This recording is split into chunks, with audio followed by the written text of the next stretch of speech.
Namaste and good morning, everyone. Let's do some prayers before our reading. Om Guru Brahma, Guru Vishnu, Guru Devo Maheshwara, Guru Sakshat Parbrahma, Tasmai Shri Guruve Namaha. Om Bhurbhavasvaha Tatsavitra Bhargo Devasya Dhimahi Dhiyo Yo Nah Prachodayat Asto Ma Sadgamya Tamso Ma Jyotirgamya मृत्योर्मा अमृतं गम्य ओम सहनावतु सहनावनक्तु सवीर्यं कर्वावहै तेजस्विनावधीतमस्तु मा विद्विषावहै ओम शांति शांति Shanti Om. Let's open Yog Vashishta, and this is the Dvitya Bhag, the second part, page number 65. निर्वाण प्रकरण पूर्वार्थ, सर्ग number 33. परम शांति रूप आत्म तत्व का प्रसंग. ईश्वर बोले, हे मुनीश्वर, वह देव निरंतर स्थित है, वह द्वैत और एक पद से रहित है. द्वैत और संयुक्त एक भी वही है. So duality is him and non-duality is him. He is everywhere. That's what it means. वह संकल्प से मिलकर चेतन रूप संसार को प्राप्त हुआ है. जो संकल्प के मल से रहित है वह संसार से रहित है. मैं हूं, इसी संकल्प से बंधन होता है. जब जीव इस भाव से मुक्त होता है तब उसके लिए सुख दुख का अभाव हो जाता है और वह शुद्ध निरंजन एक सत्ता सर्वात्मा आकाश सा व्यापक होता है. इसी का नाम मुक्ति है. ब्रह्म आकाश सा व्यापक है. वशिष्ठ जी बोले, हे प्रभु, जब मन क्षीण होता है और इंद्रियां मन में लीन होती हैं तब वह द्वितीय और तृतीय पद किसकी भांति शेष रहता है. जो महासत्ता आत्म सत्ता सबको अपने में लीन करती है वह किसकी तरह है. ईश्वर बोले, हे मुनीश्वर, जब जीव मन से मन को, जिसके अंग इंद्रियां हैं, विचार करके वश में करता है अथवा उपासना करके आत्मबोध प्राप्त करता है तब द्वैत व एक की कल्पना नष्ट होती है और जग जंजाल की सत्ता नष्ट हो जाती है. फिर जो शेष रहता है वही आत्म तत्व प्रकाश पाता है. जैसे भुने बीज से अंकुर नहीं उपजता, वैसे ही जब मन का उपशम होता है, and we saw the उपशम word before also, it's like a deep peace, तब उसमें जगत की सत्ता का अभाव हो जाता है और चैतन्य सत्ता चित्त सत्ता को अपने में लीन कर लेती है. मन रूपी मेघ की सत्ता नष्ट होने पर शर्त काल के आकाश सी निर्मल आत्म सत्ता भासित होती है. जब चित्त की चंचलता मिट जाती है तब परम निर्मल पावन चिन्ह मात्र तत्व की प्राप्ति होती है. एक और द्वैत तथा भाव अभाव रूपी संसार की कल्पना मिट जाती है और सम सत्ता रूप तत्व जो सर्वव्यापक और संसार समुद्र से पार करने वाला है प्राप्त होता है. तब सुषुप्तवत निर्भय बोध हो जाता है और शांति रूप आत्मा को पाकर जीव शांत रूप हो जाता है. हे मुनीश्वर, मैंने मन की क्षीणता का ये प्रथम पद तुमसे कहा है, अब द्वितीय पद सुनो. जब चित्त शक्ति मन के मनन से मुक्त होती है तब जीव चंद्रमा के प्रकाश सा शीतल हो जाता है. उसे आकाश सा विस्तृत अपना रूप आप भासता है और वह घन सुषुप्त रूप हो जाता है. घन सुषुप्त means it's like a homogenous. जैसे पाषाण शिला में पोल नहीं होती, वैसे ही वह दृश्य से रहित घन सुषुप्त उसका रूप होता है. तब वह नमक के सदृश रस में ब्रह्म हो जाता है. जैसे आकाश में शब्द लीन हो जाता है, वैसे ही वह चित्त आत्मा में लीन हो जाता है और गति रहित पवनवत चित्त अचल हो जाता है। जैसे गंध पुष्प में स्थित होती है, वैसे ही चित्त वृत्ति आत्म तत्व में विश्राम पाती है। वह आत्म सत्ता न जड़ है, न चेतना, वह सब कल्पनाओं से रहित, अचिंत्य, चिन्ह मात्र, बीज रूप, सब सत्ताओं की धारिका और देश काल के परिच्छेद से रहित है। जिसको वह प्राप्त होती है, उसको तुरिया पद भी कहते हैं। And we are familiar with this तुरिया वर्ड, ऐसे समाधि। वह सब दुख और कलंक से रहित पद है। उस सत्ता को पाकर जीव साक्षी सा स्थित होता है और सर्वत्र सर्वदा सम होता है। वही सर्व प्रकाश और शांति रूप है। जिसको आत्म तत्व से उस आत्म सत्ता का अनुभव होता है, उसको द्वितीय पद प्राप्त होता है। हे मुनीश्वर, मैंने ये द्वितीय पद भी तुमसे कहा, अब तृतीय पद सुनो। जब आत्म तत्व में वृत्ति की अत्यंत परिणति होती है, तब ब्रह्म आत्मा आदि नामों की भी निवृत्ति हो जाती है। भाव अभाव की कोई कल्पना नहीं चेतती। तब स्थान की भांति अचल वृत्ति होकर परम शांत और निष्कलंक सबसे परे परम तुरीयातीत पद को प्राप्त होता है। वह सबका अंत, सबका आधार रूप, एक अद्वैत नित्य चिन्मात्र तत्व तुरिया से भी आगे है। उसमें वाणी की गति नहीं। हे मुनीश्वर, ये सर्व कल्पना रहित अतीत पद जो मैंने तुमसे कहा, उसमें स्थित हो। वही सनातन देव है और विश्व भी उसी का रूप है। वही तत्व संवेदन के वश ऐसे रूप में भासित होता है, पर वास्तव में ना कुछ प्रवृत्त है, ना निवृत्त। आकाश रूप समसत्ता अद्वैत तत्व अपने आप में स्थित और आकाशवत निर्मल है। उसमें द्वैत भ्रम का अभाव है। एक चिद घन सत्ता पाषाण की भांति अपने आप में स्थित है। उसमें और जगत में किंचित भेद नहीं। जैसे जल और तरंग में कुछ भेद नहीं होता, वैसे ही ब्रह्म और जगत में अभेद है। सम सत्ता शिव शांति रूप और अनिर्वचनीय है। इसकी चतुर्माता मात्रा तुरीय पद परम शांत है।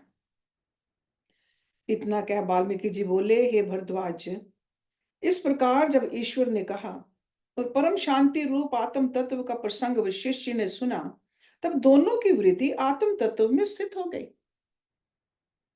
और वे मौन हो गए, मानो चित्र अंकित हो। एक मुहूर्त पर्यंत दोनों के चित्त की वृत्ति ऐसे ही रही, फिर ईश्वर जागे। I mean, just reading about this, it just makes us feel so peaceful. You can imagine that what happened to Vashishth ji when he was really listening from Ishwar himself. सर्ग नंबर 34, सदा शिव का वशिष्ठ को चित्त वृत्ति से जगाना. So that means he went into the deep samadhi, then Ishwar had to take him out of that.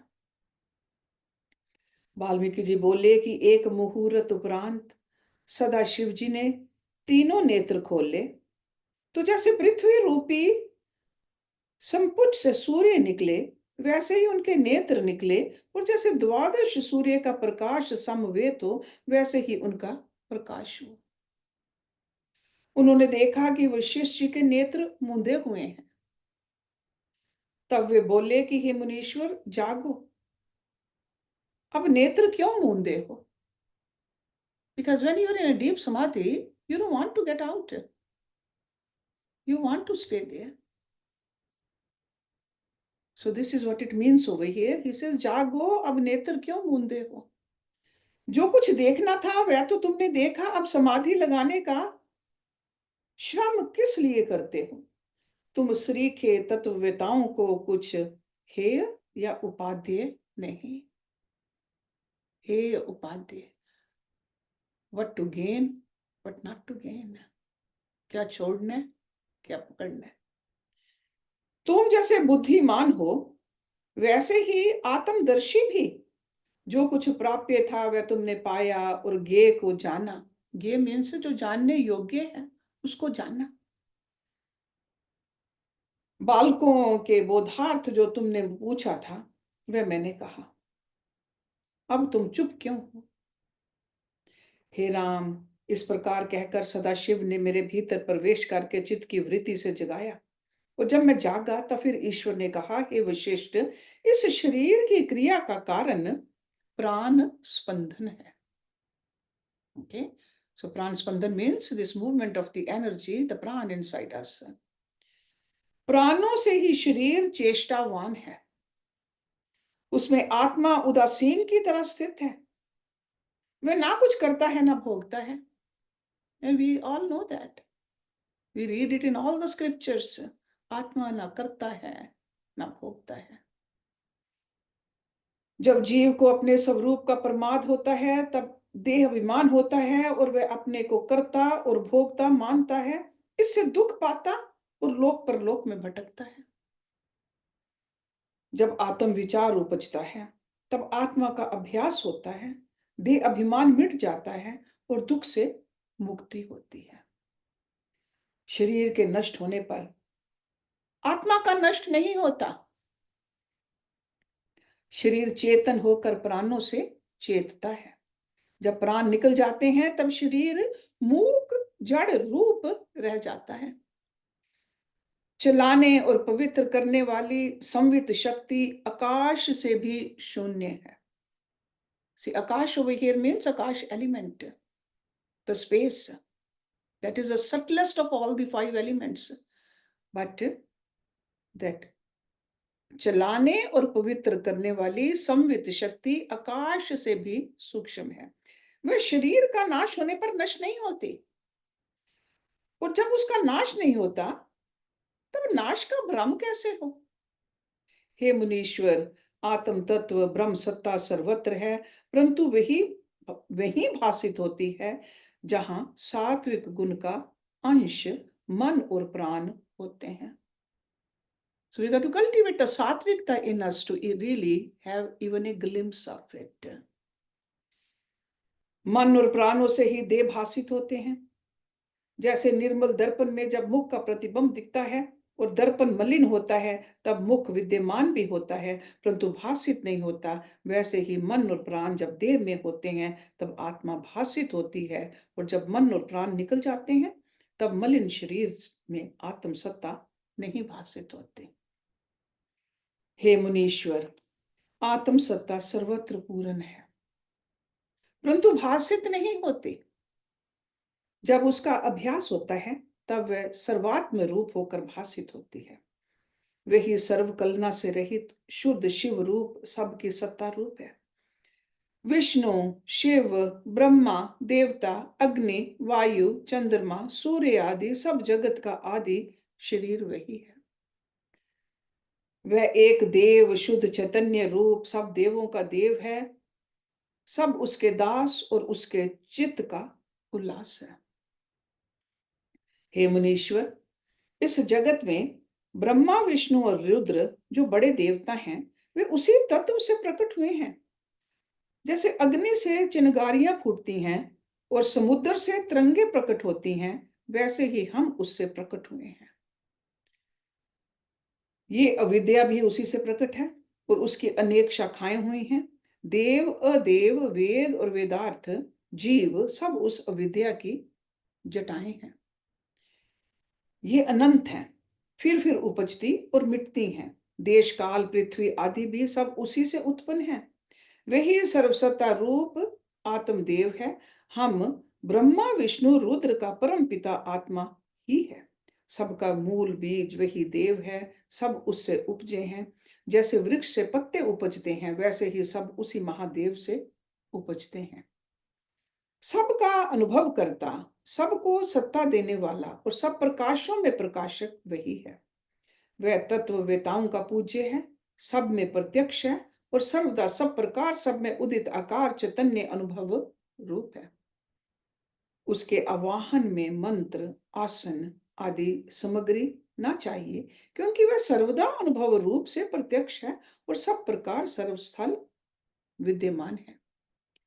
जहां जहां उसके पाने का यत्न करिए, वहां वहां पहले से ही विद्यमान है। वह शिव तत्व आदि से ही सिद्ध है और मन वाणी में तीनों रूपों से वही भासित होता है।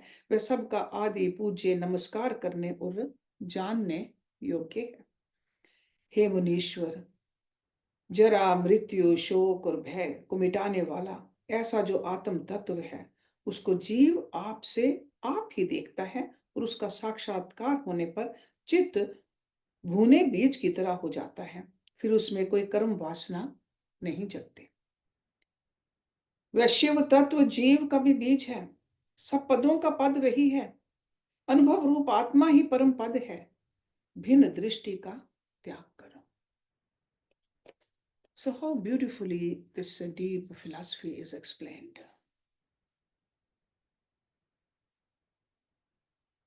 सर्ग नंबर 35। चित रूप तत्व ही सब कारणों का कारण। ईश्वर बोले, हे मुनीश्वर, वह चित रूप तत्व सबके भीतर विद्यमान है। अनुभव रूप शुद्ध देव ईश्वर और सब बीजों का बीज वही है। तब सारों का सार, कर्मों का कर्म और धर्मों का धर्म, चैतन्य तत्व निर्मल रूप सब कारणों का कारण और आप अपना कारण वही है। वह सब भाव और अभाव का प्रकाशक और परम प्रकाश रूप सब चेतनों की चैतन्य सत्ता है। वह भौतिक प्रकाश से रहित अलौकिक प्रकाश सब जीवों का जीव है। भौतिक प्रकाश क्या होता है? Physical light, like a light bulb और एक दीपक, जैसे भौतिक प्रकाश।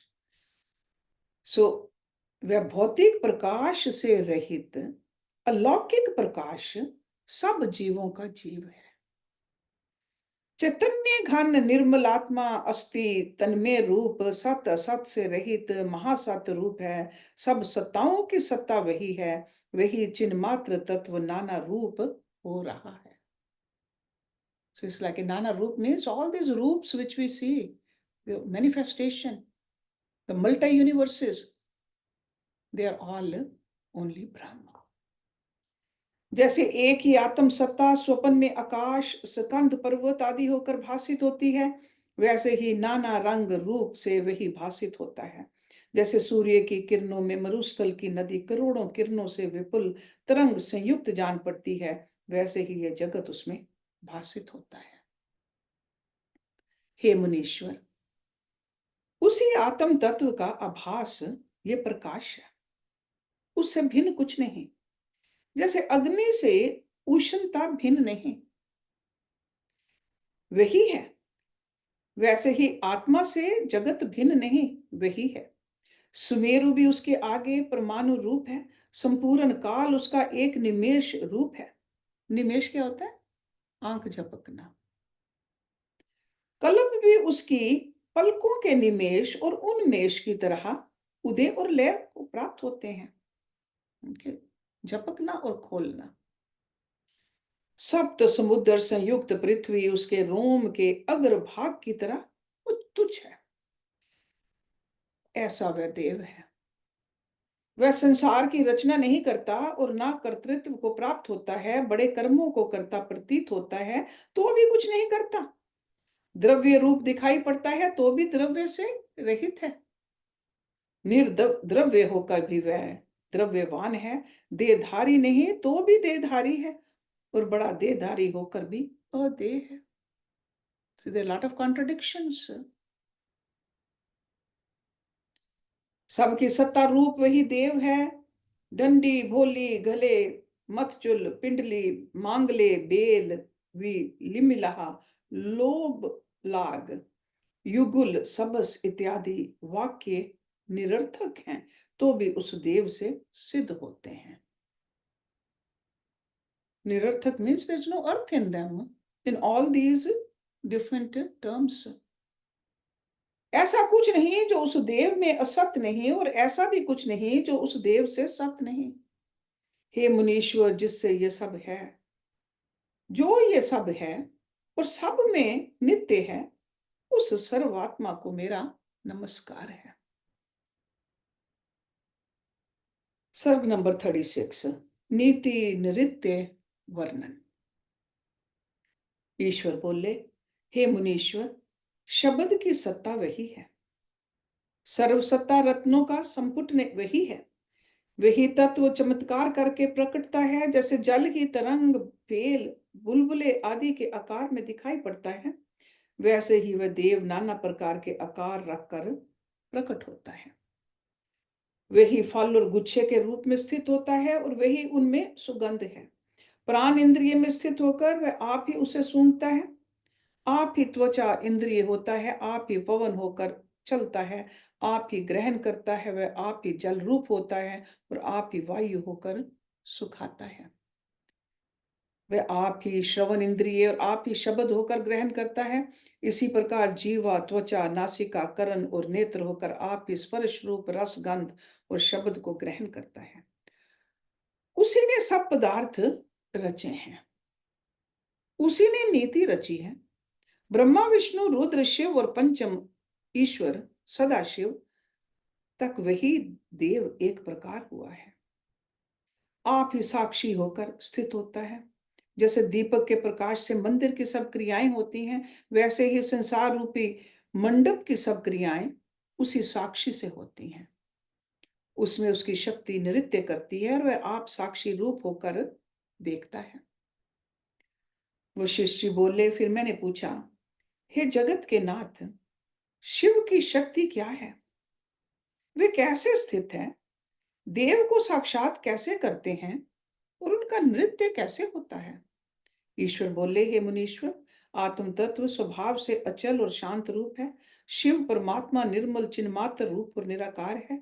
उनकी शक्ति इच्छा और काल, नीति, मोह, ज्ञान, क्रिया, कृतित्व आदि शक्तियां हैं, जिनका अंत नहीं। वह अनंत रूप चिन्ह मात्र देव है। जो मैंने तुमसे शक्ति कही, वह भी शिव रूप है, भिन्न नहीं। शिव और शक्ति एक रूप हैं और बहुत भाषित होते हैं। जैसे पदार्थों में अर्थ शक्ति और आत्मा में साक्षी शक्ति कल्पित है, वैसे ही काल शक्ति नर्तक की तरह ब्रह्मांड रूपी नृत्य मंडल में नृत्य करती है। क्रिया शक्ति भी कृत्रिम से नृत्य करती है, वही शक्ति कहाती है। जैसे आदि नीति हुई है ब्रह्मा से लेकर त्रिन तक, वैसे ही स्थित है, अन्यथा नहीं होते। हे मुनीश्वर, यह संपूर्ण जगत नृत्य करता है। संसार रूपनी नटने की प्रेरणा करने वाली नीति है, और परमेश्वर परमात्मा साक्षी रूप है। वह सदा उदित प्रकाश रूप और एक रस स्थित है। नीति आदि शक्तियां भी उससे भिन्न नहीं, वे उसी का रूप है। इससे सब कुछ देव ही जानो, द्वैत नहीं। सर्ग नंबर 37, ध्यान रूप पूजन से परम पद की प्राप्ति। ईश्वर बोले, हे मुनीश्वर, उसी एक देव परमात्मा की साधु संत भक्त पूजा करते हैं। वह चिन्ह मात्र अनुभव आत्मा घट पट आदि सब में स्थित है। ब्रह्मा, इंद्र आदि देवता और जीव सबके भीतर बाहर भी वही स्थित है। उस सर्वात्मा शांत रूप देव का पूजन दो प्रकार से होता है। उस इष्ट देव का पूजन ध्यान है, और ध्यान ही पूजन है।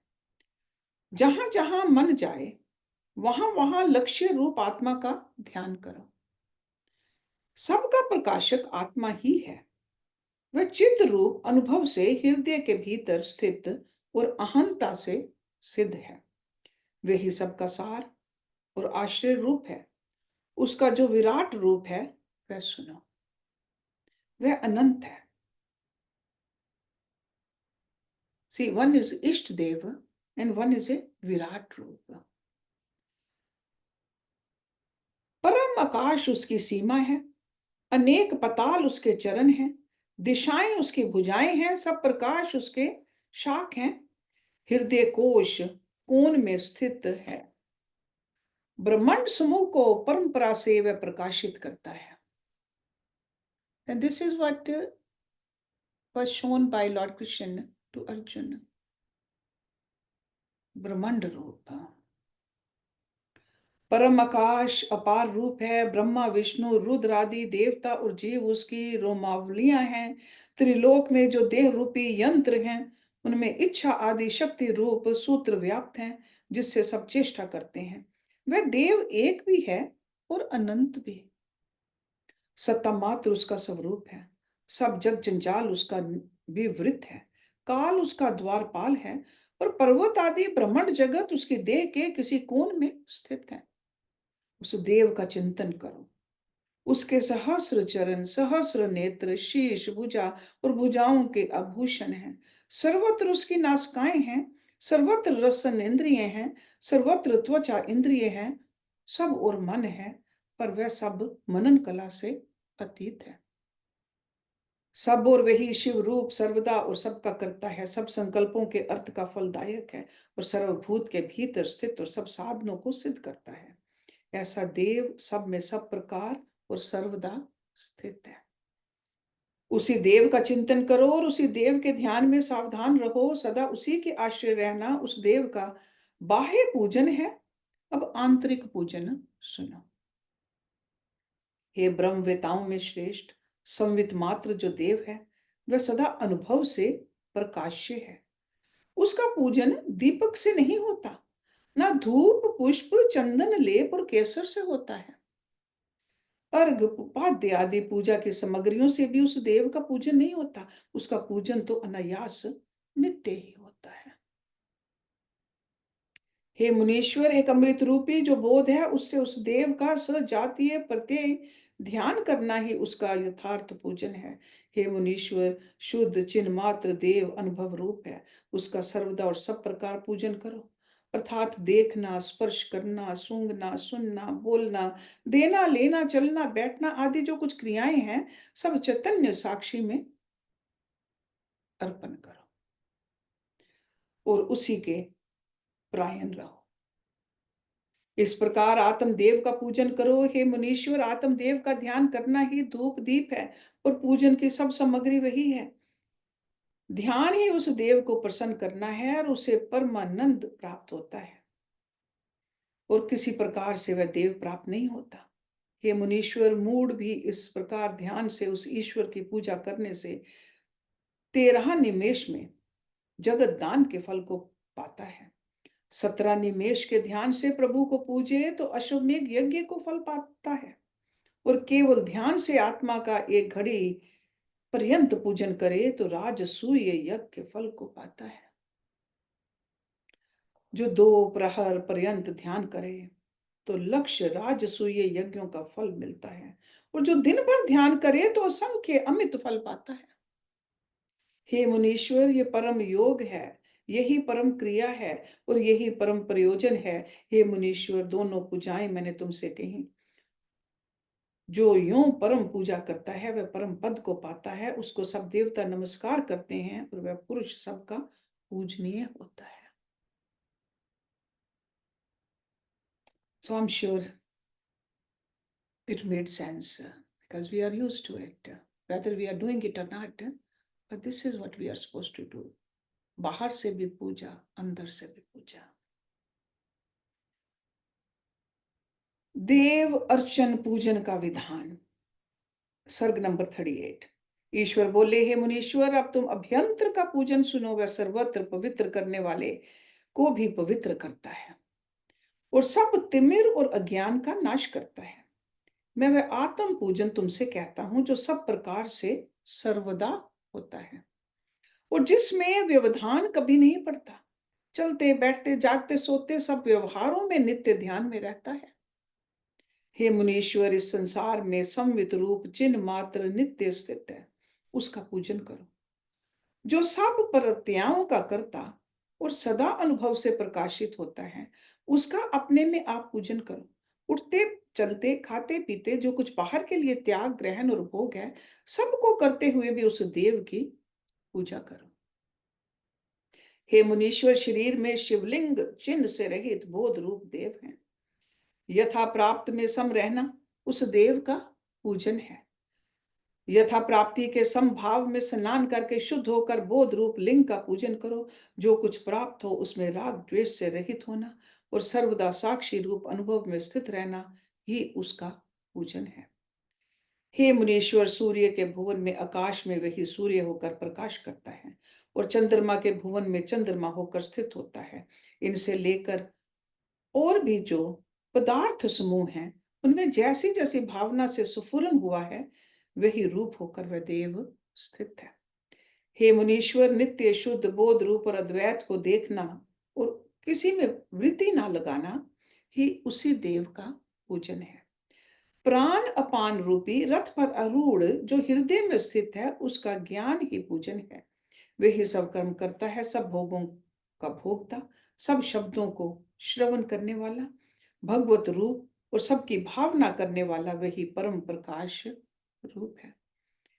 ऐसा जो संवित तत्व है, उसको सर्वज्ञ जानकर उसका चिंतन करना ही उसका पूजन है। वह देव सब देहों में स्थित है, तो भी आकाश सा निर्लिप्त निर्मल है। वह जाता है और नहीं भी जाता, प्राण रूपी आलय में प्रकाशित है। हृदय, कंठ, तालु, जीवा, नासिका और पीठ में व्यापक है। शब्द आदि विषयों को करता और मन का प्रेरक है। जैसे तिल के आश्रित तेल है, वैसे ही आत्मा सबका आश्रय है। वह कलना रूपी कलंक से रहित और कलनाओं से संयुक्त भी है। संपूर्ण शरीरों में वही एक देव व्याप रहा है। हृदय में जो प्रत्यक्ष होता है, वही निर्मल चिन्ह मात्र प्रकाश रूप और कलना रूपी कलंक से रहित सदा प्रत्यक्ष है और अपने में आप ही उसका अनुभव किया जाता है। सर्वदा सब पदार्थों का प्रकाशक प्रत्यक्ष चैतन्य जो आत्म तत्व अपने हृदय में स्थित है, वही अपने फुरने से शीघ्र ही द्वैत की तरह हो जाता है। हे मुनीश्वर, जो कुछ साकार रूप जगत दृष्टि गोचर है, वैसा विराट आत्मा है। इससे अपने में इस प्रकार विराट की भावना करो कि वह संपूर्ण ब्रह्मांड मेरी देह है। हाथ पांव नख केश हैं, मैं ही प्रकाश रूप एक देव हूँ। नीति इत्यादि मेरी शक्तियां हैं, सब मेरी ही उपासना करते हैं। जैसे स्त्री श्रेष्ठ भर्ता की सेवा करती है, वैसे ही शक्ति मेरी उपासना करती है। मन मेरा द्वारपाल है, जो त्रिलोकी का निवेदन करने वाला है। चिंतन मेरा अपने आने जाने वाला प्रतिहारी है। नाना प्रकार के ज्ञान मेरे अंग के भूषण हैं। कर्मेंद्रियां मेरे द्वार और ज्ञान इंद्रियां मेरे गण है। ऐसा मैं एक अनंत आत्मा अखंड रूप भेद रहित अपने आप में स्थित परिपूर्ण हूँ। हे मुनीश्वर, इसी भावना से जो एक देव की पूजा करता है, वह परमात्म देव को प्राप्त होता है। दीनता आदि उसके सब क्लेश नष्ट हो जाते हैं। उसे अनिष्ट की प्राप्ति में शोक और इष्ट की प्राप्ति में हर्ष नहीं व्यापता। न तोष होता है, न कोप। विषय की प्राप्ति से वह तृप्ति नहीं मानता और न इसके वियोग से खिन्न होता है। न अप्राप्त की वांछा करता है, न प्राप्त के त्याग की। सब पदार्थों में उसका संभाव रहता है। ऐसा पुरुष उस देव का परम उपासक है। ग्रहण त्याग ना करना, सब में तुल्य रहना और भेदभाव को प्राप्त ना होना ही उस देव का उत्तम अर्चन है। हे मुनीश्वर, मैंने चैतन्य तत्व देव तुमसे यहाँ ये कहा, वह सब देहों में स्थित है। जो वस्तु प्राप्त हो उसका अर्चन करके उसी के आगे रखना, सबके साक्षी आत्मा को देखना, किसी से खिन्न ना होना, उसमें अहम प्रतीत रखकर भिन्न दृश्य की भावना ना करना ही उस देव की अर्चना है। हे मुनीश्वर, जो कुछ प्राप्त हो उसमें यतन बिना समदर्शी रहना और भक्ष्य भोज्य लेह चोष्य भोजन जो प्राप्त हो उसे देव के आगे रख के उसमें ग्रहण त्याग की बुद्धि ना करना, यही उस देव का पूजन है। सब पदार्थों की प्राप्ति में देव की पूजा करने से अनिष्ट भी इष्ट हो जाता है। मृत्यु आगे तो वह देव की पूजा, जन्म हो तो वह देव की पूजा, दरिद्रता आए तो वह देव की पूजा, राग प्राप्त हो तो वह देव की पूजा। नाना प्रकार की विचित्र चेष्टाएं सब देव के आगे पुष्पांजलि चढ़ाना है। राग द्वेष में सम रहना ही उस देव की पूजा है। संतों के हृदय में रहने वाली मैत्री अर्थात संपूर्ण विश्व का मित्र होना भी उस देव का पूजन है। भोग, त्याग, राग से जो कुछ प्राप्त हो, उससे भी उस देव का पूजन करो। जो नष्ट हुआ, वह हुआ, और जो प्राप्त हुआ, हुआ। दोनों में निर्विकार रहकर उससे उस देव का अर्चन करो। ये भोग आपात रमणीय हैं, होते भी हैं और नष्ट भी हो जाते हैं। इनकी इच्छा ना करना, सदा संतुष्ट रहना, जैसे जो आकार प्राप्त हो उसमें राग द्वेष से रहित होना भी उस देव का सही अर्चन है। हे मुनीश्वर, जो कुछ प्रारब्ध से प्राप्त हो, उससे आत्मा का अर्चन करो। इच्छा अनिच्छा को त्याग कर जो प्राप्त हो, उससे उस देव का अर्चन करो। हे मुनीश्वर, ज्ञानवान ना किसी की इच्छा करता है और ना त्याग करता है। जो अनिश्चित अनायास प्राप्त हो उसको भोगता है, जैसे समुद्र में नदी जा मिलती है, पर वह उससे ना कुछ हर्ष मानता है ना शोक करता है। वैसा ही ज्ञानवान इष्ट अनिष्ट की प्राप्ति में राग द्वेष से रहित यथा प्राप्त को भोगता है। वह भी उस देव का पूजन है। देश काल क्रिया शुभ अथवा अशुभ जो प्राप्त हो, उसमें संक्षरण विकार को प्राप्त ना होना उस देव की अर्चना है। यदि द्रव्य अनर्थ रूप हो, तो भी समत्व रस मिला होने से अमृत हो जाता है। जैसे छठ रसों के स्वाद शक्कर से मिलकर मधुर हो जाते हैं, वैसे ही अनर्थ रूपी रस समत्व रस से मिलकर अमृत हो जाते हैं। समदर्शी को उससे खेद नहीं होता, वे अनंत रूप हो जाते हैं। चंद्रमा की तरह सब भावना अमृतमय हो जाती है। जैसे आकाश निर्लेप है, वैसे ही सुमत्व भाव पाकर चितराग द्वेष से रहित निर्मल हो जाता है। दृष्टा को दृश्य से संयुक्त ना देखना, साक्षी रूप रहना ही देव की अर्चना है। जैसे पत्थर की शिला निस्पंद होती है, वैसे ही विकल्प से रहित चित्त अचल होता है। यही देव की अर्चना है। हे मुनीश्वर, भीतर से आकाश सा असंग रहना और बाहर से प्रकृत आचार में रहना, किसी के संग का हृदय में स्पर्श ना होने देना और सदा संभाव विज्ञान से पूर्ण रहना ही उस देव की उपासना है। जिसके हृदय रूपी आकाश से अज्ञान रूपी मेघ नष्ट हो गया है, उसको स्वप्न में भी विकार नहीं होता। उसके हृदय रूपी आकाश से अहंता रूपी कोहरा मिट जाता है। वह शर्त काल के आकाश सा उज्जवल होता है। हे मुनीश्वर, जिसको समभाव प्राप्त हुआ है और उससे उसने देव को पाया है, वह पुरुष ऐसा हो जाता है जैसे छोटा बालक राग द्वेष से रहित होता है। जीव रूपी चेतना को उल्लंघ कर परम चैतन्य तत्व को प्राप्त होता है और सकल की इच्छा और सुख दुख भ्रम से उसके शरीर की मुक्ति होती है। वही देव की अर्चना है। Let's stop it here. Next week we'll start with सर्ग number 39।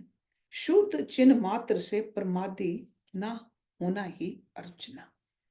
So in detail he is telling us how to do देव अर्चना, भगवान की अर्चना, without cultivating these qualities with the outer ang. If we just keep on doing the puja, that's not a real archana. There has to be a difference inside also.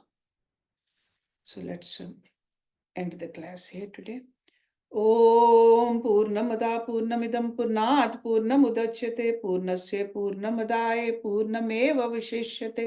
Om Shanti Shanti Shanti. Om. Thank you very much.